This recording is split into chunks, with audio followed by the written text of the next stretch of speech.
China has signaled that fresh US sanctions over Hong Kong will achieve nothing.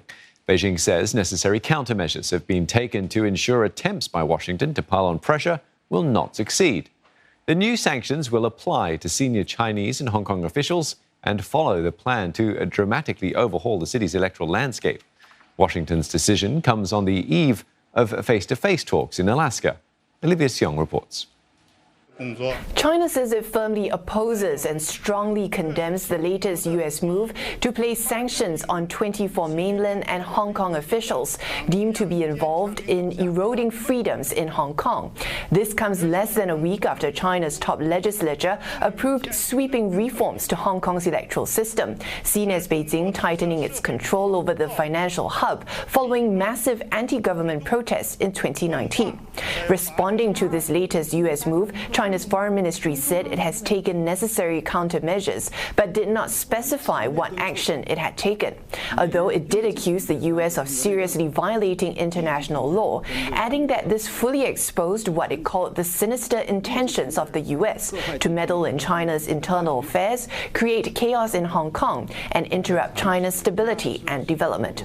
It also reiterated that the Chinese government is unwavering in its determination to oppose U.S. interference, safeguard its national sovereignty, security, and development interests, as well as to implement the one country, two systems policy, calling on the U.S. to immediately correct its mistakes. Hong Kong has been a point of contention in the Sino-U.S. relationship, especially after the adoption of a controversial national security law in the city last year. The latest move comes as China and the U.S. are set to hold high-level in-person talks in Alaska on Thursday, the first since the Biden administration came into office.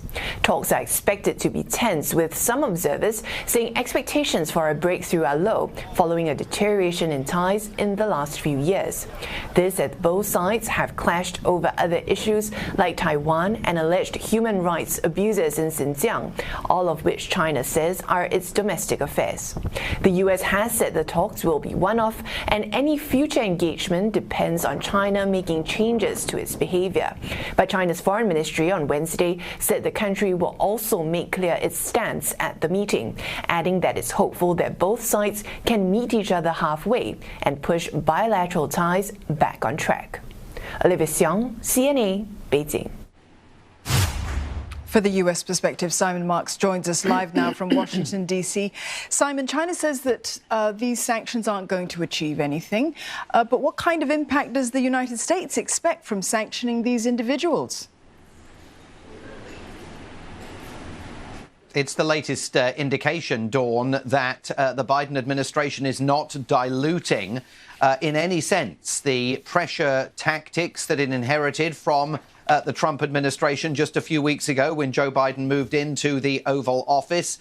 Secretary of State Antony Blinken saying that the Hong Kong Autonomy Act here in Washington requires him from time to time to update Congress on issues pertaining to Hong Kong, and that last week's meeting of the joint sessions and the changes to Hong Kong's electoral system required him to update Congress and to name these 24 people and sanction them under the Autonomy Act. And those officials being sanctioned include a member of the Chinese Communist Party's Politburo and also the Hong Kong delegate to the Chinese Parliament's Standing Committee, which drafted the national security law. So this is a fresh indication from the United States ahead of that meeting in Anchorage that the pressure campaign absolutely continues and that the Biden administration is not minded to water down in any way the hardline approach that the Trump administration took towards China.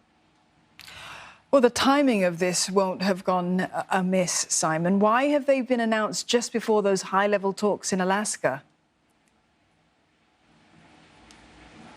I think the only conclusion one can draw is that they wanted this to be a pressure point, an additional pressure point, ahead of those talks in Anchorage. There was no reason why this had to be announced today. It could have waited until next week. There's nothing specific in the calendar that required the Secretary of State to do this. As he himself notes, he's required from time to time to update Congress over the situation regarding Hong Kong. So it's absolutely evident that they've done this specifically to put an additional pressure point on the table ahead of those talks in Anchorage and to signify to Chinese officials and the diplomats who will be attending those talks that the United States will act whenever it sees fit. Well, the Biden administration, as you mentioned earlier, Simon, has inherited quite the hot potato from the Trump administration from before. But what's Washington's strategy now to confront a more assertive China? Well, the strategy absolutely is to confront China not in the guise of America alone, as it was in large measure during the last 4 years here, but to build alliances in the region. That's why we've seen the travels of Secretary of State Antony Blinken and Defense Secretary Lloyd Austin to Japan and South Korea. It's why we're seeing coordinated activity between the United States and other allies, particularly the British government over the last few days. Prime Minister Boris Johnson announcing a new foreign policy pivot in a bid to confront China where confrontation is required. So Antony Blinken and National Security Advisor Jake Sullivan are going to walk into that room in Anchorage and say, look, this is not just the United States talking. We're marching in lockstep with allies and partners throughout the region and in other parts of the world. That is where the strategy is different going forward than what we witnessed here, a much more isolationist approach over the last 4 years. Simon, thank you very much for that update. Simon Marks there in Washington, D.C.